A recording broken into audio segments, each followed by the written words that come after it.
اللهم صل على سيدنا محمد وعلى آل سيدنا محمد كما صليت على إبراهيم وعلى آل إبراهيم في العالمين إنك حميد مجيد. أعوذ بالله من الشيطان الرجيم. بسم الله الرحمن الرحيم. والذين لا يدعون مع الله إلها آخر ولا يقتلون النفس التي حرم الله إلا بالحق ولا يزنون ومن يفعل ذلك يلقى أثاما يضاعف له العذاب يوم القيامة ويخلد فيه مهانا إلا من تاب وآمن وعمل عملا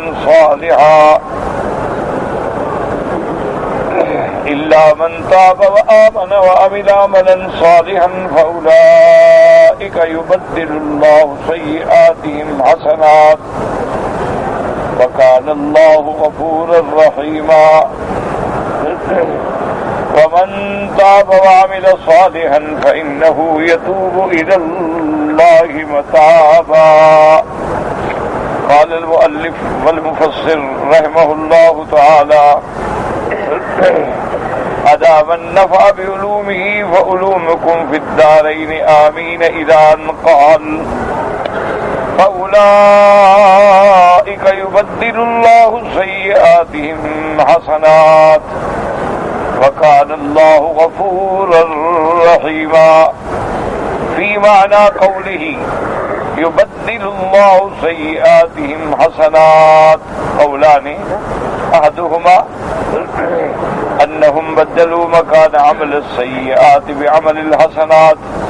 قال علي بن أبي طلحة عن ابن عباس في الآية: قال هم المؤمنون كانوا من قبل إيمانهم على السيئات فرغب الله بهم عن السيئات فحولهم إلى الحسنات فأبدلهم مكان السيئات الحسنات. وروى عن مجاهد عن ابن عباس أنه كان ينشد عند هذه الآية: بدلنا بعد حره خريفا وبعد طول النفس الوجيفا، يعني تغيرت تلك الأحوال إلى غيرها.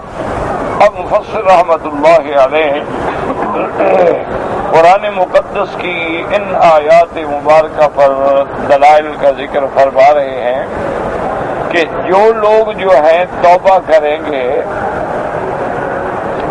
ایمان لائیں گے اور اس کے بعد عمل کریں گے اعمال صالحہ، تو اللہ ان کی سیئات کو حسنات میں بدل دیں گے. تو اس کا کیا معنی ہے کہ گناہوں کو نیکیاں کیسے بنا دیا گیا؟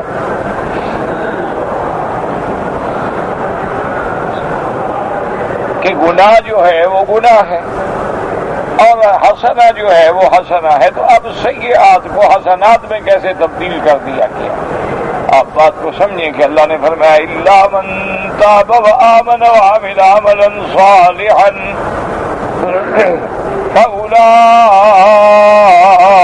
يبدل الله سيئاتهم حسنات، کہ اللہ پاک ان کی سیئات کو حسنات میں بدل دیں گے. تو بھئی سیئات کو حسنات میں کیسے بدل دیا جائے گا؟ حسنات حسنات ہیں، سیئات سیئات ہے، برائی برائی ہے، اچھائی اچھائی ہے. تو اب مفسر رحمت اللہ علیہ فرماتے ہیں اس کے اندر دو قول ہیں. پہلا قول دوست میں یہ ہے کہ اس کا معنی یہ ہے کہ یہ لوگ جو پہلے کافر تھے اب ایمان لائے، تو ایمان سے قبل جو ہے یہ گناہوں پہ تھے، کفر، شرک، قتل، زنا، ان کے نزدیک کچھ ہی نہیں تھا. اب ایمان لانے کے بعد اب جناب نماز، روزہ، حج، زکوٰۃ، خیرات، صدقات، تو سیئات کے بجائے اللہ نے ان کو بدل دیا حسنات کی طرف. کہ ایمان لانے سے پہلے وہ گناہوں میں پڑے ہوئے تھے، اب اللہ نے ان کو سیئات سے ہٹا کے حسنات پہ لگا دیا. تو یہ معنی ہے ابدلہم مکان السیئات الحسنات.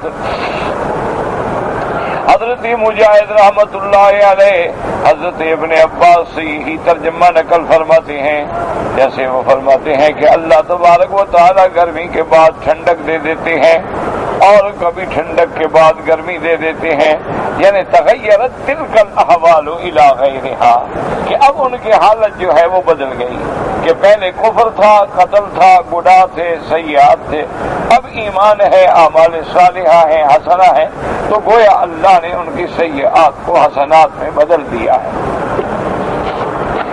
وقال عطاء ابن ابی رباح هذا في الدنيا يكون الرجل على صفة قبيحة ثم يبدله الله بها خيرا۔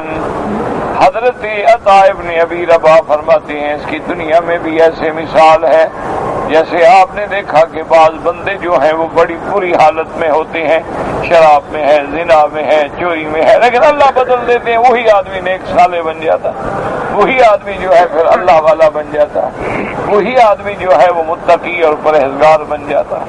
تو اللہ تبارک و تعالیٰ اس دنیا میں بھی تو دکھاتے ہیں۔ وقال سعید بن جبیر ابدلهم اللہ بعبادت الاوثان عبادت الرحمن۔ حضرت سعید بن جبیر فرماتے ہیں کہ پہلے وہ بتوں کی عبادت کرتے تھے، اب اللہ رحمان کی عبادت کرتے ہیں۔ وابدلهم بقتال المسلمین قتال المشرکین، پہلے وہ مسلمانوں کو قتل کرتے تھے، اب مسلمان ہو کے مشرکوں کو قتل کر رہے ہیں۔ وابدلهم بنکاح المشرکات نکاح المؤمنات، پہلے ان کے نکاح جو ہے وہ مشرکہ عورتوں سے ہوتے تھے، اب مومنوں سے ہوتے ہیں۔ تو یہ بدل گئے نا کہ پہلے وہ لوگ جو تھے بتوں کے پجاری تھے، اب اللہ کو سجدے کر رہے ہیں۔ پہلے وہ مسلمانوں کو قتل کرنے والے تھے، اب مشرکوں کو قتل کرنے والے بن گئے۔ پہلے ان کی بیویاں مشرکہ ہوتی تھیں، اب اللہ نے ان کو صالحات اور مومنات عطا فرما دی۔ وقال حسن البصری رحمہ اللہ تعالی ابدلهم اللہ بالعمل السیئ العمل الصالح، کہ پہلے ان کے عمل جو تھے وہ بھیڑے تھے، اب اللہ نے ان کو عمل صالح کی توفیق عطا فرمائی۔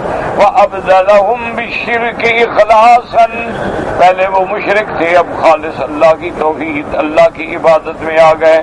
وابدلهم بالفجور احسانا، کہ پہلے وہ گناہ کرتے تھے اب پاک ہو گئے۔ وبالکفر اسلاما، پہلے کافر تھے اب اللہ نے ان کو اسلام عطا فرمایا۔ تو انہوں نے فرمایا کہ اس آیت کا ترجمہ جو ہے وہ یہی ہے کہ اللہ تبارک و تعالیٰ نے ان کو شرک سے توحید میں بدل ڈالا، ان کو اعمال سیئہ سے اعمال خیر میں بدل ڈالا۔ پہلے وہ زنا اور چوری اور شراب کے فجور میں تھے، اب اللہ نے ان کو مسلمان اور پاک باز بنا دیا۔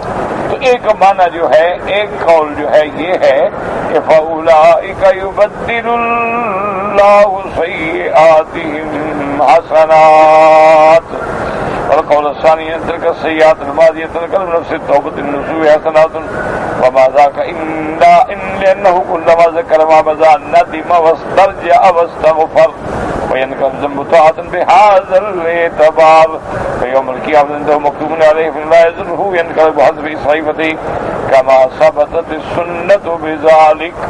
اب دوسرا قول یہ ہے کہ حقیقتاً اللہ ان کی برائیوں کو توبہ کرنے کے بعد نیکی میں بدل ڈالے، کیونکہ جب آدمی مومن ہو گیا، جب آدمی نے توبہ کر لی، اب جب بھی اس کو یاد آتا ہے کہ دیکھو میں نے شرک کیا، میں نے بت پرستی کی، میں نے قتل کیا، میں نے زنا کیا، تو شرمندہ ہوتا ہے، ندامت ہوتی ہے، توبہ کرتا ہے تو اللہ اس کی حسنات لکھتے چلے جاتے۔ تو گویا حقیقتاً سیئات کو اللہ بدل ڈالیں گے حسنات۔ اب فرماتے ہیں کہ قیامت والے دن چاہے وہ لکھی ہوئی بھی ہوں ان کی سیئات، لیکن نقصان نہیں پہنچائیں گے۔ وصاحت بالآثار المرویۃ عن السلف رضی اللہ تعالی عنہم وعن ابی ذر رضی اللہ تعالی عنہ، جیسے کہ حضور صلی اللہ علیہ وسلم کی حدیث میں بھی ہے، اور اسی طرح آثار مرویہ جو صحابہ سے ہیں ان میں بھی ہے۔ وعن ابی ذر رضی اللہ تعالی عنہ قال قال رسول اللہ صلی اللہ علیہ وسلم انی لأعرف آخر اہل النار خروجا من النار وآخر أهل الجنة دخولا إلى الجنة يؤتى برجل فيقول نحو عنه كبار ذنوبه وسلوه عن صغارها قال فيقال له عملت يوم كذا كذا وكذا وعملت يوم كذا وكذا وكذا فيقول نعم لا يستطيع أن ينكر من ذلك شيئا. اب حضور صلی اللہ علیہ وسلم اس حدیث میں فرماتے ہیں، حضرت ابی ذر رضی اللہ تعالیٰ عنہ سے روایت ہے، حضور نے فرمایا کہ میں جانتا ہوں، پہچانتا ہوں اس بندے کو جو سب سے آخر میں جہنم سے نکلے گا. یاد رکھیں کیونکہ اللہ تبارک و تعالیٰ چاہے تو بغیر حساب کے بھی جنت عطا فرما دے، اور اگر اللہ تبارک و تعالیٰ چاہے تو گناہوں کے قدر جتنی اس نے گناہ کیے تھے اس کے لیے سزا مقرر کر کے جہنم میں بھیج دے، اور پھر اپنی سزا پوری کر کے وہ جہنم سے نکل جائے. اور دوسری کیفیت یہ ہوگی کہ اس کے لیے جہنم تو آ گئی، لیکن انبیاء علیہم السلام کی شفاعت سے وہ نکل گیا.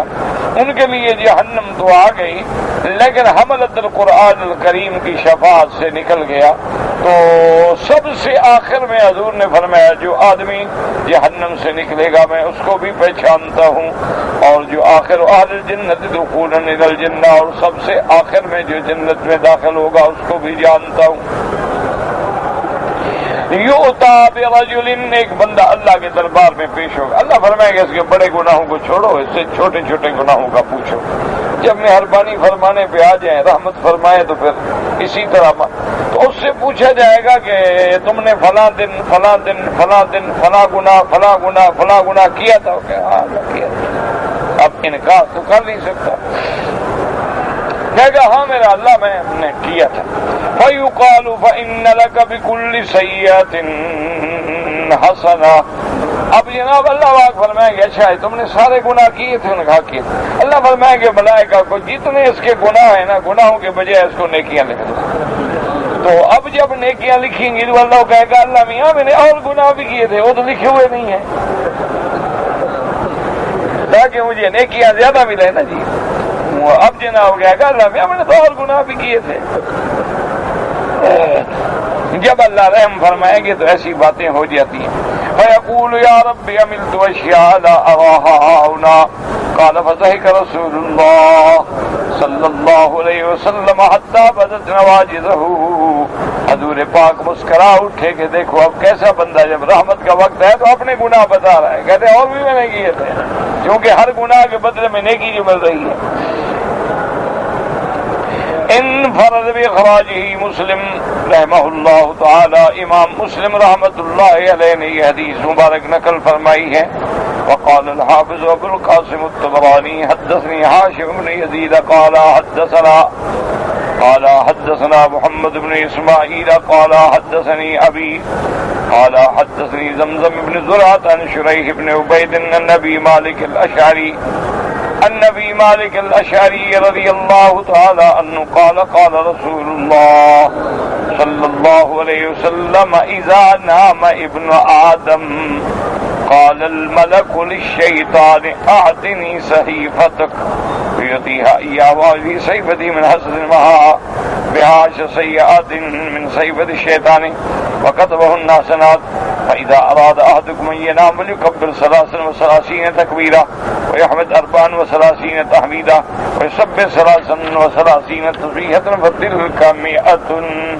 اس حدیث مبارک میں حضرت ابی مالک اشعری سے روایت ہے کہ جب ابن آدم جو ہے سو جاتا ہے، اب سو گیا، اب تو کوئی گناہ یا نیکی نہیں کر رہا، اللہ کا فرشتہ کہتا ہے شیطان کو ادھر لاؤ بھی، تم نے جو صحیفہ بنایا ہوا ہے اس کے اعمال لکھنے کا ادھر. جب وہ دیتا ہے تو وہ یہ کرتے ہیں کہ فما وجد فی صحیفته من حسنة محا بها 10 سیئات. دیکھتے ہیں کہ اگر کوئی نیکی ہے نا تو اس کے بدلے میں 10 گناہ مٹا دیتے ہیں اور اس کے بدلے 10 نیکیاں لکھ دیتے ہیں. تو حضور پاک نے فرمایا کہ تم اگر چاہتے ہو کہ تمہارے گناہ مٹ جائیں اور تمہارے لیے نیکیاں لکھ دی جائیں تو جب سونے لگو تو یاد رکھیں کہ 33 دفعہ جو ہے اللہ اکبر اللہ اکبر، 34 دفعہ جو ہے الحمدللہ الحمدللہ، اور 33 دفعہ جو ہے سبحان اللہ، یہ 100 ہو جائے گا تو یہ تسبیح تحمید تحلیل کر کے سویا کرو، تاکہ اللہ تبارک و تعالی اپنے بندوں پہ پھر رحم فرماتے ہیں کہ ان کے سونے کے وقت میں بھی پھر حسنات لکھی جاتی ہیں اور ان کی سیئات کو مٹا دیا جاتا ہے، کیونکہ یہ اللہ کا انتظام ہے اور نظام ہے کہ جیسے اب آپ نے مغرب کی نماز پڑھ لی ہے اور عشاء کی نماز کی انتظار میں ہیں تو اللہ فرماتے ہیں ملائکہ میرے بندے کے بارے میں لکھ دو کہ نماز پڑھ رہا ہے، وہ کہیں گے اللہ میں تو بیٹھا ہوا ہے باتیں کر میں انتظار نماز میں بیٹھا ہے تو گویا حکم نماز میں۔ اسی طرح جب آدمی رات کو سونے لگے آیت الکرسی پڑھ لے، اسی طرح قل هو اللہ احد، قل اعوذ بالفلق، قل اعوذ برب الناس، اسی طرح سبحان اللہ الحمدللہ لا الہ الا اللہ اللہ اکبر، اور اس کے بعد جو دعائیں ہیں سونے کی اللہم باسمک احیا و باسمک اموت، اسی طرح اللہم باسمک وضعت جنبی فاغفر لی ذنبی، اور بھی جو دعائیں اس کو یاد ہیں۔ کچھ بھی نہ یاد ہو کلمہ تو یاد ہے نا، کچھ بھی نہ یاد ہو تو سبحان اللہ الحمدللہ تو آتا ہے۔ معنی یہ ہے کہ اللہ کے ذکر پہ سو جائیں تو فائدہ یہ ہوتا ہے کہ پھر نیند بھی عبادت بن جاتی ہے اور حسنات بن جاتے ہیں، اور آدمی گناہوں سے بھی بچ جاتا ہے، شیطان کے حملے سے بھی بچ جاتا ہے۔ وقال ابن ابی حاتم حدثنا ابی حدثنا ابو سلمۃ وعارم قال حدثنا صابریان ابن یزید ابو زید حدثنا عاصم النبی عثمان عن سلمان قال يؤتى الرجل يوم القيامة صحيفته فيقرأ آلاها فإذا سيئات فإذا قاد سوء ظنه نظر في أسفلها فإذا حسناته ثم ينظر في أعلاها فإذا هي قد بدلت حسنات۔ اس روایت مبارک میں آتا ہے کہ قیامت کے دن بندہ اللہ کی دربار میں حاضر ہوگا، اس کو نامہ عمل پکڑایا جائے گا کہ پڑھو۔ اب جب وہ نامہ عمل کو دیکھے گا تو سارے گناہ گناہ گناہ گناہ اب گھبرا جائے گا کہ بھائی بس اب میرا تو گیا مسئلہ۔ پھر جب نیچے دیکھے گا تو نیکیاں نیکیاں نیکیاں نیکیاں لکھی ہوئی، پھر جو دیکھے گا تو وہ گناہ مٹ گئے نیکیاں لکھی گئی، اللہ فرمائیں گے کہ جنت میں لے جاؤ۔ اس لیے اللہ پاک جب راضی ہوتے ہیں تو حقیقتاً یعنی سیئات کو مٹا دیا جاتا ہے اور حسنات کو لکھ دیا جاتا ہے۔ وقال ايضا حدثنا ابي قال حدثنا هشام بن عمار قال حدثنا سليمان بن موسى الزهري ابو داود قال حدثنا ابو الانبس النبي هريره رضي الله تعالى عنه لا يأتي ان الله جل بناس يوم القيامه رأوا انهم قد استكثروا من السيئات۔ اب اس روایت میں حضرت ابی ہریرہ رضی اللہ تعالیٰ عنہ سے روایت ہے کہ قیامت والے دن اللہ تبارک و تعالیٰ کی درگاہ میں بندوں کو پیش کیا جائے گا، اور جب وہ دیکھیں گے کہ انہوں نے تو بہت بڑے گناہ کیے ہیں، سارے دفتر گناہوں سے بھرے ہیں، قیل من ہم یا ابا ہریرہ قال الذين يبدل الله سيئاتهم حسنات، اللہ حکم دے گے کہ ان کی برائیوں کو مٹا ڈالو اور اس کے بدلے میں حسنات لکھ دو۔ وقال ايضا حدثنا ابي قال حدثنا عبد الله بن زياد قال حدثنا سيار قال حدثنا جعفر قال حدثنا ابو حمزة بن السيف قلت وكان من اصحاب معاذ بن جبل رضی اللہ تعالیٰ عنہ قال يدخل اہل الجنة على اربعة اصناف المتقین ثم الشاکرین ثم الخائفین ثم اصحاب الیمین۔ قدر ثم اصحاب الیمین قالوا سیئات حسنات واعطوا كتب بإيمانهم فقروا سيئاتهم حرفا حرفا وقالوا يا ربنا هذه سيئاتنا فأين حسناتنا فعند ذلك الله سيجعلها حسنات فعند ذلك قالوا هاؤم اقرءوا كتابيه وهم أكثر أهل الجنة۔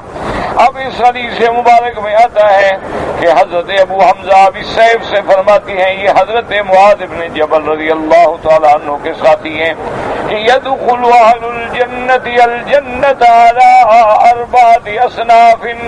قیامت والے دن جنت کے اندر جانے والے جو ہیں وہ 4 قسم میں ہوں گے. المتقین، اللہ سے ڈرنے والے، گناہوں سے بچنے والے.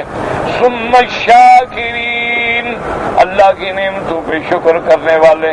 ثم الخائفین، اللہ کی عظمت و جلال سے ڈرنے والے. ثم اصحاب الیمین. صحابہ نے پوچھا یا رسول اللہ من اصحاب الیمین، اصحاب الیمین کون ہوں گے؟ حضور پاک نے فرمایا انہم قد عملوا السیئات والحسنات، یہ وہ لوگ ہوں گے جنہوں نے نیکیاں بھی کی ہوں گی، برائیاں بھی کی ہوں گی، لیکن ایمان کی وجہ سے ان کو نامہ عمل جو ہے وہ داہنے ہاتھ میں ملے گا، کیونکہ اصحاب الیمین جو ہے وہ ایمان والے ضرور ہیں.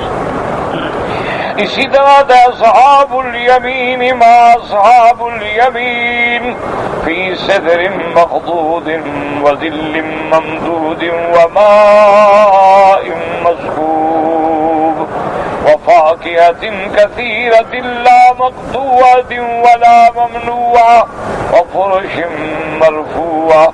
اور آگے اصحاب الشمال ما اصحاب الشمال فی سموم وحمیم وظل من یحموم لا بارد ولا کریم. تو اصحاب الیمین وہ لوگ ہوں گے کہ جنہوں نے اچھے کام بھی کیے ہوں گے لیکن ان کے گناہ بھی ہوں گے، لیکن نامہ عمل جو ہے ان کو دائیں ہاتھ میں ملے گا. اب جب نامہ عمل ملے گا اور پڑھیں گے فقرؤوا سیئاتہم حرفا حرفا، ایک ایک لفظ ایک ایک سب کچھ پڑھیں گے کہ یا اللہ یہ تو سارے گناہ ہیں ہمارے، ہم نے کچھ نیکیاں بھی تو کی تھی، وہ نیکیاں کدھر گئی؟ یہاں تو ساری لسٹ ہمارے گناہوں کی ہے. اب اللہ حکم فرمائیں گے کہ ان کی ان سیئات کو، ان کی گناہوں کو مٹا کے نیکیاں لکھ دو. اب جب وہ دیکھیں گے ماشاءاللہ تو ساری نیکیاں ہو گئیں، ایک سیکنڈ میں بدل گیا، جیسے کہ نا کمپیوٹر پہ ہاتھ مارو سیکنڈ لگتا ہے نا، پورا لکھا ہوا بدل جاتا ہے. وہ تو قدرت کا کمپیوٹر ہوگا، وہ تو انسانوں کا بنا ہوا نہیں ہوگا. تو اب اس کی سیئات جو ہے وہ ساری حسنات میں بدل جائیں گی. اب جناب وہ لوگوں کو، دوستوں کو بلائے گا کہ ہاں اقرؤوا کتابیہ. اس لیے قرآن نے رکشا ہے چلا فاما من اوتی کتابہ بیمینہ، جس کو دائیں ہاتھ میں نامہ عمل ملے گا وہ پکارے گا فیقول ہاؤم اقرؤوا کتابیہ. وہ کہے گا آؤ بھائی دیکھو ماشاءاللہ میرا رزلٹ آ گیا، میرا نتیجہ آ گیا، آؤ پڑھو دیکھو. انی ظننت انی ملاق حسابیہ، مجھے یقین تھا کہ میں نے اللہ کی دربار میں جانا ہے، مجھے قیامت پہ یقین تھا، دیکھو آج میں کامیاب ہو گیا. آپ نے فرمایا یہی لوگ جو ہیں وہ زیادہ سے زیادہ اہل جنت ہوں گے. وقال علی ابن الحسین زین العابدین رحمت اللہ علیہ یبدل اللہ سیئاتہم حسنات. حضرت علی ابن الحسین یعنی حضرت حسین کے بیٹے ہیں، نام علی زین العابدین جو کہلاتے ہیں، ان نے فرمایا کہ یبدل اللہ سیئاتہم حسنات، اللہ ان کی برائیوں کو حسنات پہ بدل دیں گے لیکن آخرت میں. وقال مقول یغفرها لهم فیجعلها حسنات. حضرت مقہول فرماتے ہیں کہ قیامت والے دن جب پیش ہوں گے اللہ ان کے گناہوں کو معاف کر دیں گے اور حسنات لکھ دیں گے. رواہ ابن ابی حاتم رواہ ابن جریر سعید بن مسیب مثلہ. قال ابن ابی حاتم حدثنا ابی قال حدثنا محمد بن وزیر الدمشقی قال حدثنا ولید بن مسلم قال حدثنا ابو جابر انه سمع مقہولا يحدث قال جاء شيخ كبير حرم قد سقط حاجباه على عينيه وقال يا رسول الله رجل غدر وفجر ولم يدع حاجة ولا ضاجة إلا اكتتفها بيمينه أو قسمت خطيئته بين أهل الأرض لأوبقتهم وهل له من توبة. وقال النبي صلى الله عليه وسلم قال أما أنا أشفع أشهد أن لا إله إلا الله أما أنا فأشهد أن لا إله إلا الله وحده لا شريك له وأن محمدا عبده ورسوله. وقال النبي صلى الله عليه وسلم غافر لك ما كنت كذلك مبدل السيئات حسنات. وقال يا رسول الله وغدراتي وحجراتي قال وغدراتي وحجراتي فالرجل يكبر ويحلل. اب جناب فرماتی ہیں کہ ایک آدمی آیا جاء شیخ کبیر حرم، ایک بالکل بوڑھا آدمی آیا، اس کے بڑھاپے کا یہ عالم تھا کہ یہ جو حاجبہ ہیں یہ آنکھوں پہ گر گئے تھے اس کے. تو حضور صلی اللہ علیہ وسلم کی خدمت میں آیا اور آ کے کہنے لگا کہ یا رسول اللہ رجل غدر وفجر، ایک بندہ ہے اس نے ہر قسم کی غداری کی، ہر قسم کا گناہ کیا، اور اس نے یا رسول اللہ کوئی برا کام چھوڑا ہی نہیں. لم یدع حاجہ ولا داجہ، یعنی نہ چھوٹا نہ بڑا، ہر برائی کی ہے اس نے. اللہ اکتفا بیمینہ، اور پوری قوت کے ساتھ گناہوں میں لگا رہا ہے. حتیٰ کہ کہنے لگا یا رسول اللہ اس کے اتنے گناہ ہیں کہ اگر ساری دنیا کی مخلوق پہ تقسیم کر دے تو سارے برباد ہو جائیں. اتنے اس بندے نے گناہ کیے ہیں. لیکن آپ مجھے یہ بتائیں کہ اگر وہ توبہ کرے تو کیا اس کے لیے بھی معافی کی گنجائش ہے کہ نہیں ہے؟ حضور نے فرمایا اچھا پہلے تم یہ بتاؤ کہ مسلمان ہوا کہ نہیں؟ اور نے کہا رسول اللہ مسلمان تو میں ہو گیا. حضور سمجھ گیا نا کہ اپنے بارے میں کہہ رہا ہے. ان فرمایا اسلم، تو اس نے کہا یا رسول اللہ انا اشہد اللہ الہ الا اللہ وحدہ لا شریک لہ وان محمدا عبدہ ورسولہ. حضور پاک نے فرمایا فقال نبی صلی اللہ علیہ وسلم ان اللہ غافر لک ما کنت کذالک. حضور نے فرمایا اللہ تبارک و تعالیٰ تیرے سارے گناہ معاف کر دیں گے جو کچھ بھی تم نے کیا ہے، اور تمہاری برائیوں کو حسنات میں بدل دیں گے. فقال یا رسول اللہ وغدراتی وفجراتی، یا رسول اللہ میں نے جو غداریاں کی اور میں نے جو بڑے بڑے گناہ کیے ہیں وہ بھی میرے معاف ہو جائیں گے؟ حضور فرمایا وہ بھی معاف ہو جائیں گے، بڑے گناہ ہیں یا چھوٹے گناہ ہیں. جب آدمی اسلام لے آیا، جب آدمی نے سچے دل سے توبہ کر لی، اللہ تبارک و تعالیٰ اس کے گناہوں کو معاف کر دیتے ہیں، گناہوں کو مٹا دیتے ہیں، اور اس کے بدلے میں اس کو حسنات عطا فرما دیتے ہیں. جب حضور پاک نے یہ خبر سنائی فَوَلَّ الرَّجُلُ، اب آدمی پھرا اور يُكَبِّرُ وَيُحَلِّلُ لَا إِلَٰهَ إِلَّا اللَّهُ، لا خوشی سے اللہ اکبر کہہ کے جانے لگا کہ ہمارا رب کتنا مہربان ہے. اسی طرح ایک حدیث مبارک میں آتا ہے اللہ تبارک و تعالیٰ نے فرمایا، حدیث قدسی ہے، اللہ پاک نے فرمایا کہ یا ابن آدم لو جئتنی، اے آدم کے بیٹے تو میری دربار میں قیامت میں اس حال میں آئے کہ ساری زمین تیرے گناہوں سے بھری ہو، لیکن تو نے شرک نہ کیا ہو تو میں اتنی بخشش لے کے تیرے پاس آؤں گا. سارے گناہ تیرے معاف. شرط یہ ہے کہ باغی نہ بن، شرط یہ ہے کہ مشرک نہ بن، شرط یہ ہے کہ غیر اللہ کے آگے سجدے ریز نہ ہو، شرط یہ ہے کہ خالق اور مالک کو چھوڑ کے مخلوق کے آگے سر نہ جھکا، اللہ کو چھوڑ کے غیروں کو حاجت روا اور مشکل کشا نہ بنا. باقی گناہ ہیں اللہ پاک توبہ سے معاف فرما دیتے ہیں. صرف شرک ایسی بلا ہے کہ اگر آدمی شرک میں مر گیا تو اس کے لیے بخشش کی کوئی گنجائش ہی نہیں ہوتی. واللہ اعلم. اللہم صلی علی سیدنا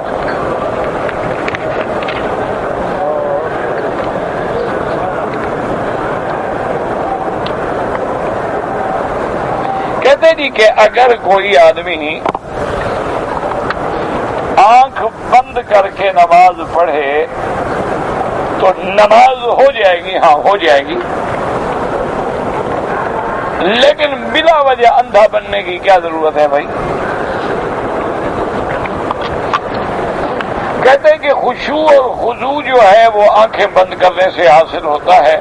آپ نظر نیچے رکھیں، بس سجدے کی جگہ پہ نظر رکھیں، ادھر ادھر نظر کو نہ بھٹکائیں.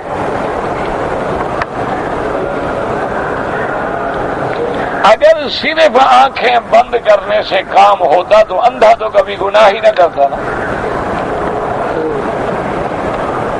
اگر آنکھیں بند کرنے سے سارے خشوع حضوع حاصل ہو جاتے ہیں تو یہ جتنے نابینے ہیں یہ تو پھر کبھی ان کے دل میں کوئی برائی آتی نہ، خیال آتا ہی نہ. اللہ تبارک تو اس لیے ہمیشہ یاد رکھیں کہ یہ حکم نہیں ہے کہ آنکھیں بند کرو، آپ اپنی نظر کو سجدے کی جگہ پہ رکھیں اور جو الفاظ ادا کر رہے ہیں ان میں غور کریں. کیا مانا اللہ اکبر؟ تو اللہ اکبر میں غور کریں. اب اس کے بعد آپ نے کہا سبحانک اللہم وبحمدک وتبارک اسمک وتعالی جدک ولا الہ غیرک. ایک ایک حرف پہ غور کریں. اسی طرح جب آپ رکوع میں جاتے ہیں سبحان ربی العظیم، سبحان ربی العظیم، سبحان ربی العظیم، اس حرف میں غور کریں. چند دن میں اس پر کوشش کریں، انشاءاللہ دیکھیں کہ خشوع پیدا ہوتا ہے کہ نہیں ہوتا. اب یہ ہے کہ آدمی کہا اللہ اکبر، تو کیسے خشوع پیدا ہوگا؟ اب آدمی پڑھے اللہ اکبر، کیا پڑھا تو کون سا خشوع پیدا ہوگا؟ اب رکوع میں کیا اللہ اکبر، یہ پتہ نہیں کون سی نماز ہے بھائی؟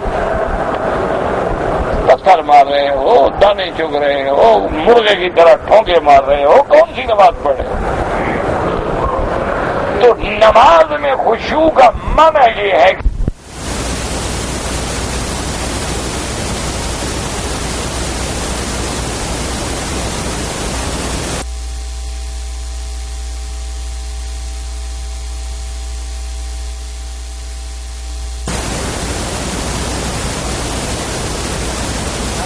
سے مبارک میں آتا ہے کہ میرے آقا محبوب دو عالم رحمت دو جہاں سیدنا محمد مصطفیٰ قام رسول اللہ بآیت، ساری رات میرے مدنی ایک آیت پڑھتے رہے اور کھڑے رہے. یعنی قنوت قیام بھی میں وہی پڑھی، رکوع میں بھی وہی پڑھی، سجود میں بھی وہی پڑھی. حالانکہ رکوع اور سجود میں قرآن نہیں پڑھا جاتا، لیکن اس آیت کا اتنا اثر تھا میرے پاک نبی پہ کہ ساری رات اسی آیت میں کھڑے رہے. ان تعذبہم فانہم عبادک، اللہ اگر تو ان کو عذاب دے تو تیرے بندے ہیں، کون روک سکتا؟ تیری مخلوق ہے، اگر تو ان کو برباد کرنا چاہے تیرے بندے.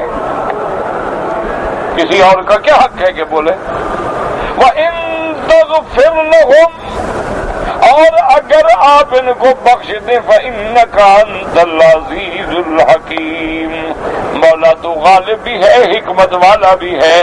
کوئی یہ نہیں کہہ سکے گا کہ ڈر کے بخش دیا ہے، بلکہ آپ ہر حال میں غالب ہیں. آپ کا ہر فیصلہ جو ہے وہ حکمت میں مبنی ہے.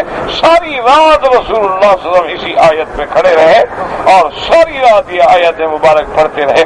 وجہ کیا تھی کہ اس آیت کے معنی کو سمجھ رہے تھے، اس میں غور کر رہے تھے، اس میں تدبر کر رہے تھے. اس لیے حضرت اکرمہ جب قرآن پڑھنا شروع ہوتے تو 2-3 آیتیں پڑھنے کے بعد بے ہوش ہو جاتے. تمہیں قرآن پڑھتے ہوئے کبھی چھینک بھی آئی ہے؟ ہم تو 10 پارے پڑھ جاؤ تو یہ نہیں پتا کہ شروع کہاں سے کیا تھا اور ختم کہاں کیا ہے. ہمارے طالب ہیں ماشاءاللہ اللہ کی رحمت سے، ان کو 99% کو یہ پتہ نہیں سبق کہاں ہے. بس ٹھیک ہے، شکل ہے طالبوں کی بنائی ہوئی ہے، یہ بھی بڑی بات ہے، یہ بھی بڑی بات ہے. ہم اس پہ نہیں، کیونکہ اگر آدمی طلب العلم کی حیثیت میں مر گیا تو بینہ و بین النبیین درجۃ واحدہ. حضور نے فرمایا جو علم پڑھتے پڑھتے مر گیا، علم میں لگا رہا، قیامت میں اس کے اور میرے درمیان صرف 1 درجے کا فرق ہوگا. اتنا اونچا مقام اس کو ملے گا. تو یہ علم میں لگا رہنا بھی بڑی بات ہے. یہ بھی ایک سعادت ہے، خدا جس کو توفیق دے دے کہ وہ کتاب لے کر قرآن لے کے درس میں بیٹھا ہو.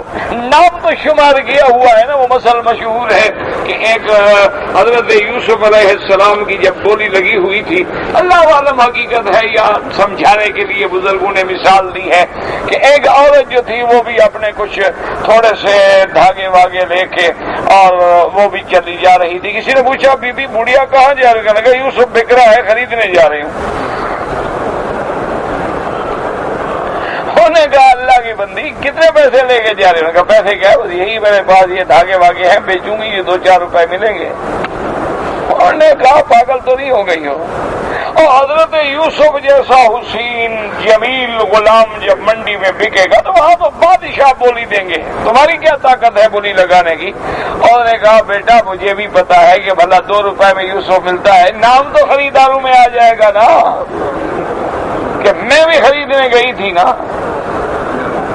تو ہمارا نام طالبوں میں آ جائے، یہ بھی بڑی بات ہے، میں مانتا ہوں یہ بہت بڑی احسان ہے، بہت بڑی نیکی ہے، اللہ کا بڑا کرم ہے، اللہ کا فضل ہے۔ باقی رہ گیا طالب العلم ہونا، وہ اللہ کا شکر ہے، نہ استاد استاد ہے نہ طالب طالب ہے، دونوں فارغ ہیں ماشاءاللہ۔ استاد مر گئے، طالب بھی مر گئے، پڑھانے والے بھی چلے گئے، اللہ کو پیارے ہو گئے، پڑھنے آج تو جس کو پڑھاؤ انشاءاللہ وہی گلہ کرے گا۔ آج جس کو آپ درس دیں آپ کا سب سے بڑا دشمن وہی ہوگا، آپ کے خلاف سب سے بڑی کہانیاں بنانے والا وہی ہوگا۔ انا للہ و انا الیہ راجعون۔ تو اس لیے بہرحال اگر نماز میں آپ نے خشوع و خضوع پیدا کرنا ہے تو اس کا طریقہ آنکھیں بند کرنا نہیں ہے، اس کا طریقہ یہ ہے کہ تمہاری توجہات جو ہے، تمہارا ارتکاز جو ہے، تمہارا قلب و قالب جو ہے وہ عین اس تصور میں آ جائے کہ میں اللہ کے دربار میں کھڑا ہوں۔ آپ کبھی ہائی کورٹ میں جائیں، کبھی آپ سپریم کورٹ میں جائیں، کبھی آپ سیشن کورٹ میں جائیں، آپ کھڑے ہو جا رہے آپ کی سانس نکلے، اور بڑے سے بڑے وکیل آئیں گے گاؤن پہنے ہوئے، گردن جھکا کے میلارڈ کر کے جناب، اور منتظر کھڑے ہوں گے کہ جناب جج بولنے کی اجازت دیتا ہے کہ نہیں۔ بندے کے دربار میں اتنا ڈر ہو، اور اللہ کے دربار میں آدمی کبھی موبائل نکال کے دیکھ رہا ہے، کبھی گھڑی پہ ٹائم دیکھ رہا ہے، کبھی اپنے رومال کے پھول بنا رہا ہے، کبھی ٹانگیں کھول رہا ہے، کبھی ٹانگیں سکول رہا ہے، کبھی اس کو پکڑ رہا ہے، کبھی اس کو کھینچ۔ یہ کون سی نماز ہے بھائی؟ قرآن کہتا ہے خاشعون، خاشعون کا معنی یہی ہے، قد افلح المؤمنون الذین هم فی صلاتهم خاشعون۔ اور حضور نے فرمایا کہ نماز جو ہے قرۃ عینی، میری آنکھوں کی ٹھنڈک ہے۔ آنکھوں میں ٹھنڈک کیسے آئے گی؟ تو اس لیے ہمیشہ یاد رکھیں کہ اگر آپ نے نماز میں حلاوت حاصل کرنی ہے، اگر آپ نے اس مناجات میں وہ لطف حاصل کرنا ہے تو اس کا تقاضا یہ ہے کہ جب بھی آپ کوئی حرف زبان سے نکلے اپنی پوری توجہ ادھر ٹکا دیں کہ اللہ اکبر، اور اس کے بعد ایک ایک حرف پہ غور کریں، ایک ایک لفظ پہ غور کریں، رکوع میں، سجود میں، تشہد میں، سلام میں، ہر لحاظ میں 2 دن 4 دن 5 دن اس انداز پہ 2 رکعت نفل پڑھیں تاکہ تمہاری طبیعت بن جائے، پھر دیکھیں کہ نماز میں حلاوت ملتی ہے کہ نہیں ملتی۔ یہی تو ہے نا میرا بھائی، جو لوگ اللہ والوں کے پاس جاتے تھے، اولیاء اللہ کے پاس جاتے تھے، وہ عالم تو پہلے ہوتے تھے، منع یہ ہوتا تھا کہ ان سے ان کو عبادت کا جو مغز ہے وہ مل جاتا تھا، ان کا تزکیہ باطن ہو جاتا تھا، ان کی توجہات جو ہے ہر طرف سے ہٹ کے ایک طرف آ جاتی تھی۔ جیسے کہ تاریخ میں ایک واقعہ لکھا ہے کہ وہ جو آپ نے سنا ہے نا مجنوں جس کو کہتے تھے، لیلا مجنوں کا قصہ، وہ تو سب سنے ہوئے ماشاءاللہ۔ تو وہ یہ عرب کے آدمی تھے، عرب کے علاقے کا آدمی تھے، لیلا طائف کے قریب اس کی جگہ تھی۔ تو بہرحال ایک دن ایسا ہوا کہ مجنوں صاحب جو تھے نا جی صحرا میں بیٹھے تھے ریت کے ٹیلے پہ، اور وہ لکھ رہا تھا اپنی قلم سے لیلا لیلا لیلا، اور چیخ رہا تھا۔ ساتھ کو 2-4 میرے جیسے مولوی تھے بے ذوق، تو وہ نماز کے لیے آئے تو نے سنا لیلا لیلا شور مچایا ہوا ہے، انہوں نے اللہ اکبر کیا، 2 رکعت سنت پڑھوں، سارا لیلا لیلا ہو گیا، یار یہ نماز نہیں پڑھنے دیتا بدبخت۔ تو مولوی صاحب نے جناب نماز توڑی اور بھاگے تو کیا، اس کے وہ کہنے لگا بے وقوف، کیسے تم کیا آدمی تھی، کیوں شور کر رہے، نماز بھی نہیں پڑھنے دیتے ہمیں۔ اور نے دیکھا، اس نے کہا مجنون میں ہوں یا تم ہو؟ مولوی صاحب نے کہا کیوں، میں کیوں ہوں؟ اور نے کہا بدبخت، مجھے ایک عورت کا عشق ہے، میں اس کا نام لے رہا ہوں، میں نے نہ تمہاری اذان سنی نہ قرآن سنا، نہ مجھے پتا ہے کہ تم کیا پڑھ رہے ہو، اور تم اللہ کی نماز میں کھڑے ہو اور میری لیلا کا نام سن لیا ہے تم نے، کیا تمہارا دماغ؟ بھاگ جاؤ، دوڑ جاؤ، کون کیسے مولوی ہو تم؟ میں ایک عورت کے نام کے عشق میں ایسا مبتلا بیٹھا ہوں، مجھے پتہ ہی نہیں کہ کیا ہو رہا ہے، کون ساتھ میں گزر گیا ہے۔ آپ نے دیکھا ہے نا کہ کبھی آدمی ایسے خیال میں مستغرق ہوتا ہے کہ اس کا بیٹا آ جائے، بیوی آ جائے، گھر والے آ جائے، وہ کہتے ہیں مجھے پتہ نہیں لگا بھائی آپ آئے تھے، میں کسی خیال میں کھویا ہوا تھا، معاف کرنا مجھے انداللہ پتہ ہی نہیں لگا کہ اچھا تم پہلے سے آ گئے ہو، میں نے تو آواز ہی نہیں سنی۔ تو تم اللہ کی عبادت میں جب اس طرح مستغرق نہیں ہوگے تو نمازوں میں ملے گا کیا؟ یہی تو وجہ ہے نا کہ ہم سب نمازیں پڑھتے ہیں لیکن بے جان ہیں۔ اسی لیے اقبال نے کہا تھا نا کہ رہ گئی رسم اذان روح بلالی نہ رہی، اذان تو ہم بھی دیتے ہیں لیکن وہ بلال والی طرف کہاں ہے؟ تو اس لیے اب حالات جو ہے نا جی، یہ خشوع پیدا کرنا ہے تو اللہ والوں کی صحبت اختیار کرو، اور اللہ کے قرآن میں ڈوب جاؤ، غور کرو اس میں، پھر ذرا تجربہ تو کرنا، 2-4 دن ذرا ہمت کر کے پہلے 2 رکعت سے شروع کرو، 2 رکعت نفل جو ہے نا بڑے سکون سے پڑھو، ایک ایک حرف پہ غور کرو، 1 دن 2 دن 3 دن 4 دن، جب ارتکاز تمہارا ہونا شروع ہو جائے گا نا پھر دیکھو کہ نماز میں کیسے لطف آتا ہے۔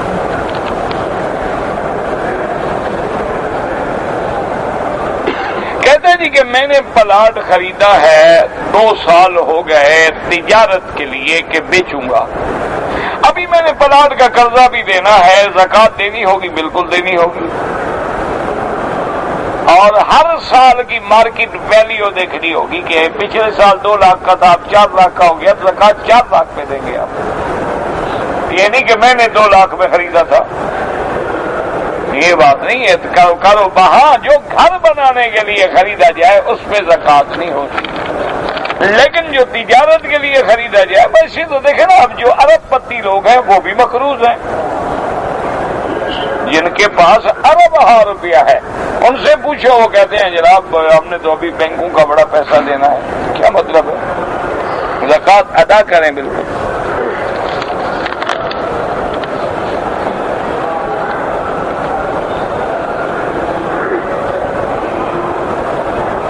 ہمارا ایک دوست ہے، اس نے داڑھی بھی رکھی ہے لیکن مونچھیں اتنی بڑی ہے کہ پانی پیے تو مونچھیں اسی گلاس کے اندر ہوتی ہیں، ہم اس کو بڑی نصیحت کرتے ہیں، وہ نہیں مانتا، اللہ ہدایت دے، اور کیا کر سکتے ہیں؟ آپ ہدایت کرتے رہو، اگر وہ گناہ نہیں چھوڑتا تم نے کی کیوں چھوڑتے ہو؟ تم اس کو کہتے رہو، روزانہ حضور کی حدیث سناتے رہو کہ حضور کا حکم ہے کہ داڑھی بڑھاؤ اور مونچھیں گھٹاؤ، تو تم مونچھیں بڑھا کے محمد مدنی کے مخالف نہ بنو، قیامت میں کیا شفاعت کی امید کرو گے؟ لگے رہو، باقی تو اللہ جب راضی ہوں گے 1 سیکنڈ میں ہدایت مل جائے گی۔ کہتے جی جو لوگ مر گئے ہیں ان کے لیے ایصال ثواب کیا جائے، بالکل جائز ہے، آپ قرآن پڑھ کے دعا کریں یا اللہ میرے والد کو عطا فرما، والدہ کو عطا فرما، رشتہ داروں کو ثواب عطا فرما۔ یہ تو جو رواج ہے نا جی کہ ختم شریف اور کھانا رکھو اور چاول رکھو اور پھر پڑھیں گے، یہ منع ہے۔ آپ خیرات کریں، صدقات کریں، قرآن پڑھیں، اپنے والدین کے لیے کتابیں لے کے مدرسوں میں دے دیں، مسجد میں جا کے کوئی قالین ڈال دیں، وہ غسل خانہ بنوا دیں، مدرسے میں تکلیف ہے کمرے بنوا دیں، طلبہ کی مدد کریں، بالکل ثواب ہوگا۔ سنت جو ہے اس تو پڑھنا لازمی ہے، نفل عبادت زائدہ ہے، کرو گے تو ٹھیک ہے، نہ کرو کوئی بات نہیں، لیکن ایک بات یاد رکھو، جو لوگ نفل چھوڑتے ہیں نا ایک دن سنت سے محروم ہو جاتے ہیں، اور جو سنت چھوڑ دیتے ہیں اللہ عذاب دیتے ہیں، وہ فرض سے بھی محروم ہو جاتے ہیں۔ اس لیے جو پڑھتے ہو اس کو کبھی نہ چھوڑا کرو۔ آج کل نئے نئے مولوی بن گئے نا ماشاءاللہ، وہ پہلے سب سے پہلے یہی رگڑا دلائیں گے، چھوڑو یار نفل ہی ہے نا، او بھائی اچھا او یار چھوڑو یار، 4 سنتیں ضروری ہے 2 پڑھ لو، حدیث میں 2 بھی تو ہیں. تو نفل پہلے گئی، پھر 4 سے 2 پہ آ گیا. پتہ کہا یار سنت ہے نا، پڑھو گے تو ثواب ہے، نہیں پڑھو گناہ تھوڑا ہے. فرض پڑھو، چلو بس چلتے ہیں. پھر سنت بھی گئی، انشاءاللہ ایک دن فرض بھی جائیں گے.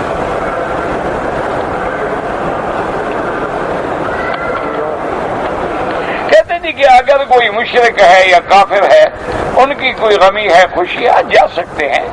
دنیاوی لین دین معاملات تو ہوتے ہیں، کافروں سے بھی ہوتے. حضور صلی اللہ علیہ وسلم کے بھی کافروں سے معاملات تھے. بات یہ ہے کہ دلی محبت نہ ہو اور کوشش کرو کہ ان کو اسلام کی ہدایت کرتے رہو. جب موقع ملے تو خیر کی بات کرو، باقی تعلقات معاملات سب جائز ہیں. عمرے کے اندر جو اجتماع ہے وہ طواف کے پہلے 3 چکروں میں ہوتا ہے بس. یعنی جب طواف کریں گے آپ تو پہلے 3 چکروں میں کندھا بھی نکالیں گے اور رمل بھی کریں گے. سمجھ آ گیا بات؟ اس کے بعد اجتماع کرنے کی ضرورت نہیں ہے، نہ طواف میں نہ صفا مروہ میں. ہمیشہ بات یہ ہمارے لوگوں میں ایک بڑی غلطی ہو گئی ہے کہ جب سے احرام باندھیں گے وہیں سے کندھا نکال لیتے ہیں. نمازیں بھی مکروہ اور اپنی عبادات میں بھی خلل. اللہ کے بندے اجتماع عمرے کی حالت میں صرف طواف میں ہے، اور طواف کے بھی پہلے 3 چکروں میں. اچھا بھول گیا ایک آدمی، پھر کوئی ضرورت نہیں کرنے کی. آخری 4 چکروں میں بھی کندھا نکالنا ضروری نہیں ہے. لیکن ہمارے ماشاءاللہ جب احرام باندھیں گے نا جی، مینا عرفات میں بھی کندھا نکالا ہوا ہے اور مزدلفہ میں بھی نکالا ہوا ہے، اور جب تک احرام کی جان نہیں چھوڑیں گے کندھا نکالا ہوا. اپنی نمازیں بھی خراب، عبادات بھی خراب، عمرہ کر رہے ہیں، حج کر رہے ہیں.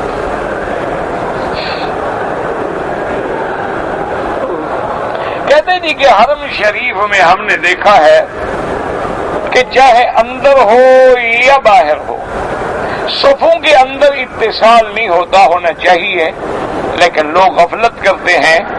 آپ بھی کوشش کیا کریں، ہر کام مولوی پہ نہ چھوڑ دو.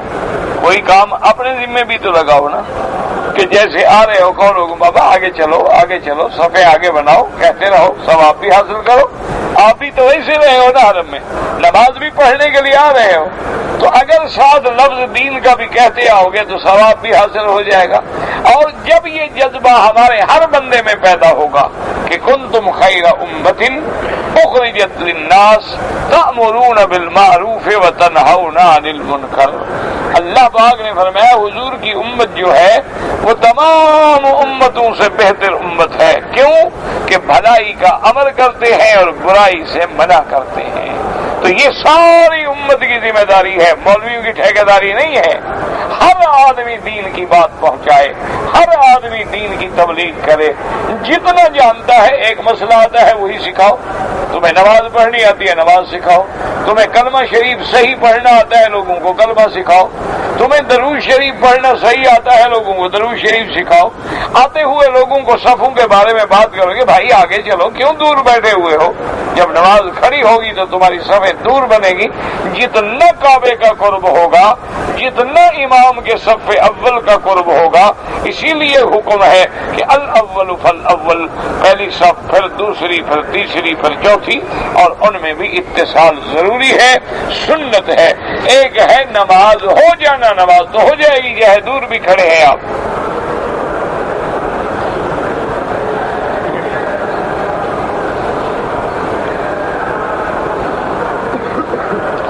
ایک عورت نے شادی کیا، 7 مہینے کے بعد اس کا خامند فوت ہو گیا، اس کی کوئی اولاد ہے اور نہ کسی صورت میں تو شوہر کی وراثت بالکل وراثت لے گی.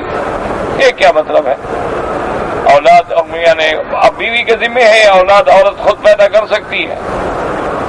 تو اس کی بیوی ہے، 7 مہینے اس کے گھر میں رہی ہے، خلوت صحیحہ ہو گئی، یہ تو 7 مہینے گزر گئے، تو لہذا بالکل حقدار ہے، اس کی جائیداد کی حقدار ہے، اور اپنا باقاعدہ وہ حصہ دے گی. اگر کوئی اس کی حصہ کھائے گا تو وہ مجرم ہے، اور قیامت میں اللہ تبارک و تعالیٰ پکڑیں گے. حقوق العباد ہے. کہتے جی کہ حرم شریف میں ہم نے دیکھا ہے کہ کہ لوگ نمازیوں کے آگے بے دھڑک ہو کے گزرتے ہیں، بہرحال یہ غلطی ہے۔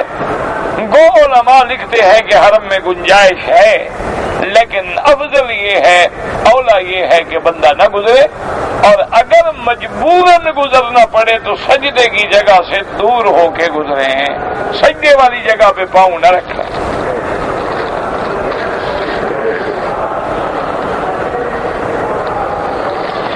کہ داڑھی کی شرعی حیثیت جو ہے، داڑھی واجب ہے، اس کے منڈانے والا گناہ کبیرہ کا مرتکب ہے اور فاسق و فاجر ہے۔ داڑھی صرف میرے محبوب محمد مصطفیٰ صلی اللہ علیہ وسلم کی نہیں، 1,24,000 پیغمبر کی سنت ہے، سنن الانبیاء والمرسلین ہے۔ پہلی دفعہ منڈاتا ہے تو گناہ صغیرہ ہے، لیکن جب بار بار منڈاتا ہے تو گناہ کبیرہ ہے، اور منڈانے والا آدمی فاسق و فاجر ہو جاتا ہے۔ اس لیے حکم ہے کہ وہ مؤذن بھی نہ بنے، وہ امام بھی نہ بنے، تاکہ ایسے بندے کو عزت کے مقام پہ کھڑا نہ کیا جائے جو دشمن ہو محمد مصطفیٰ کی سنت کا، اور جس کو حضور کا چہرہ پسند نہ ہو۔ نہ حضور کی داڑھی ہے کہ نہیں؟ آپ کیوں نہیں رکھتے؟ نہیں، ٹھنڈے دل سے، جھگڑے میں نہیں، مجھے آپ بتائیں کہ جب حضور کی داڑھی ہے تو آپ داڑھی جو نہیں رکھتے کیوں؟ تو حضور کا چہرہ تو داڑھی والا ہے۔ آپ نے جو گرین شیو بنے ہوئے ہیں، یہ کس کا چہرہ ہے؟ نہ تو انبیاء کا ہے، نہ صحابہ کا ہے، نہ اولیاء کا ہے، نہ اللہ والوں کا ہے، آخر یہ کن کا چہرہ ہے؟ کہتے ہیں جی وہ ڈنمارک والے نے بڑی گستاخی کی ہے، تو ہم کیا کر رہے ہیں؟ ہم اپنی گستاخیوں پہ تو غور کریں نا، اس ملعون نے تو کیا، وہ تو کافر ہے۔ ہم مسلمان تو غور کریں نا کہ بھی ہمیں نہ حضور کا لباس پسند ہے، نہ حضور کی شکل مبارک پسند ہے، ویسے ہماری جان قربان داڑھی نہیں رکھیں گے۔ وجہ آخر اس کی کیا ہے؟ مجھے آپ یہ بتائیں کہ داڑھی نہ رکھنے کی وجہ، یعنی آپ کا خیال ہے کہ آپ کو داڑھی گندی لگتی ہے، بری لگتی ہے؟ داڑھی نہ ہو تو آپ اچھے لگیں گے، تو پھر حضور کو اچھی کیسے لگتی تھی؟ غور کریں اس مسئلے میں ٹھنڈے دل سے گھر میں بیٹھ کے کہ بھئی ہم داڑھی جو نہیں رکھتے کیوں؟ اگر تو فیشن ہے اور کافروں کی اتباع ہے تب بھی مارے گئے۔ اگر ہم چاہتے ہیں کہ داڑھی نہ رکھیں اس لیے کہ ہمیں بری لگتی ہے تو اس کا مطلب ہے انبیاء کو بھی بری لگتی ہوگی۔ ان کو تو اچھی لگتی تھی لیکن ہمیں بری لگتی ہے، کیا بات ہوئی کہ ان کو تو شہد میٹھا لگے تمہیں کڑوا لگتا ہے؟ یہ کوئی مثال ہے دنیا میں؟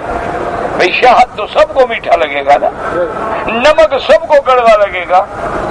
اگر داڑھی مبارک، اچھا یہ بھی ہمارا سب کا مسلمانوں کا خدا کے کعبے میں کھڑے ہو عقیدہ ہے کہ نہیں کہ حضور سب سے زیادہ خوبصورت تھے؟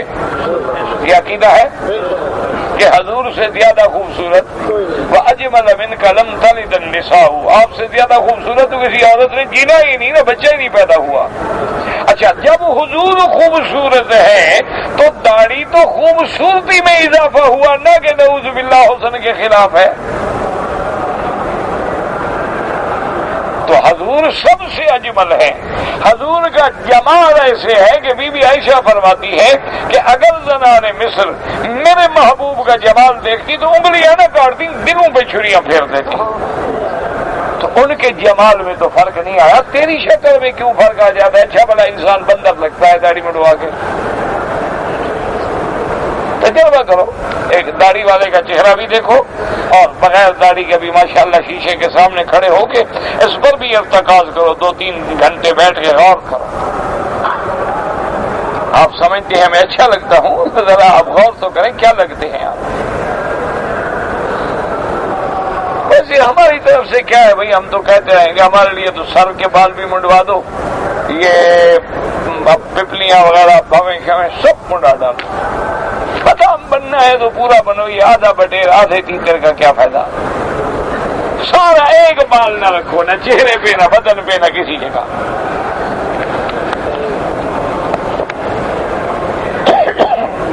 عربی داڑھی نہ نہ رکھے، ہم نے عربوں کا کلمہ پڑھا ہے کہ نبی پاک کا پڑھا ہے؟ عربوں میں تو ابو جہل بھی عربی تھا، ابھی لہب بھی عربی تھا، عتبہ عتیبہ شیبہ ربیعہ بھی عربی تھے، ولید بن المغیرہ بھی عربی تھا، میرے مدنی محمد مصطفیٰ کے سارے دشمن مکے میں عرب تھے۔ اس میں کیا ہو گیا کہ ایک عربی اگر داڑھی نہ رکھے تو ہم بھی نہ رکھیں، ایک عرب اگر چوری کرے ہم بھی چوری کریں، ایک عرب اگر زنا کرے ہم بھی زنا کریں؟ یہ تو ماشاءاللہ ان کو جو پیسہ ملا ہے نا جی، آپ باہر جائیں دنیا کا کوئی جوا خانہ، کوئی کعبہ خانہ نہیں جہاں انہوں نے قدم رنجا نہ فرمایا ہو۔ یہ دعا کرو، ہم نے تو کلمہ پڑھا ہے لا الہ الا اللہ محمد رسول اللہ کی، محمد سے وفا تو نے تو ہم تیرے ہیں۔ عرب ہو اور پھر میرے مدنی کا غلام ہو، پھر اس کا جوتا ہمارا تاج۔ ایک اصولی بات یاد رکھو، اصل بات ہے حضور کی غلامی، اصل بات ہے حضور کی اتباع، اصل بات ہے سنت محمد مصطفیٰ سے پیار۔ اللہ تجھے بھی نصیب کرے، اللہ ہمیں بھی نصیب کرے۔ ربنا تقبل منا انك انت السميع العليم وتب علينا انك انت التواب الرحيم۔ یا اللہ یا رحمان یا رحیم یا حی یا قیوم یا ذا الجلال والاکرام، یا الہ العالمین ہمارے سب نوجوانوں کی ہدایت کا فیصلہ فرما۔ یا اللہ ہمارے نوجوانوں کو حضور کی محبت نصیب فرما، حضور کی صورت نصیب فرما، حضور کی سیرت نصیب فرما، حضور کی سنت نصیب فرما، حضور کی اتباع نصیب فرما، حضور کے دروازے پہ رہنے اور غلامی کی توفیق عطا فرما، حضور پاک سے محبت نصیب فرما، صحابہ اہل بیت اولیاء کرام سے محبت نصیب فرما، علماء سے محبت نصیب فرما، فقہاء سے محبت نصیب فرما۔ یا اللہ ہمیں علماء ائمہ کا ادب نصیب فرما، یا اللہ بے ادبی گستاخی سے محفوظ فرما، یا اللہ بیماروں کو شفا عطا فرما، بے حیاؤں کو حیا عطا فرما، بے دینوں کو دین عطا فرما، بے اولادوں کو اولاد عطا فرما، قرض داروں کے قرض عطا فرما، جن کا رزق تنگ ہے ان کے رزق میں برکتیں عطا فرما۔ یا اللہ جن کی گھروں میں بچیاں ہیں جوان، ان کے رشتے آسان فرما، یا اللہ ان کی مشکلات حل فرما، یا اللہ ان کے مستقبل روشن فرما دے۔ یا الہ العالمین ہمیں مانگنا بھی نہیں آتا، بغیر مانگے عطا فرما۔ یا اللہ پورے عالم میں ہدایت کی ہوائیں چلا دے۔ یا اللہ حضور کی امت کے ہر بندے کو دین کا مبلغ اور دین کا داعی اور دین کا سپاہی بنا دے۔ اللہم سلمنا ولا تسلمنا، وامنحنا ولا تمتحنا، اللہم اکرمنا ولا تہنا، اللہم زدنا ولا تنقصنا، اللہم اعطنا ولا تحرمنا، اللہم آثرنا ولا تؤثر علینا، اللہم اجعلنا فی زمانک و امانک و احسانک، اللہم اصلح اولادنا و اولاد المسلمین، اللہم اصلح شبابنا و شباب المسلمین، اللہم اصلح بناتنا و بنات المسلمین، اللہم اصلح احوالنا و احوال المسلمین، اللہم اصلح ذریاتنا و ذریات المسلمین، اللہم اجعلنا واجعلهم من عبادک الصالحین الناجحین الراشدین الفائزین برحمتک یا ارحم الراحمین، برحمتک یا ارحم الراحمین۔ یا شافی یا سلام، یا شافی یا سلام، یا شافی یا سلام۔ اللہم مذہب الباس، اللہم رب الناس مذہب الباس، اشف انت شافی لا شفاء الا شفاؤک، شفاؤک لا یغادر سقما۔ اللہم اشفنا واشف مرضانا ومرضى من اوصانا واستوصانا ومرضى من احبنا ومرضى المسلمين والمسلمات والمؤمنين والمؤمنات۔ یا حی یا قیوم برحمتک نستغیث، سبحان ربک رب العزة عما يصفون وسلام على المرسلين والحمد لله رب العالمين۔ اللهم صل على سيدنا محمد وعلى آل سيدنا محمد كما صليت على إبراهيم وعلى آل إبراهيم في العالمين إنك حميد مجيد۔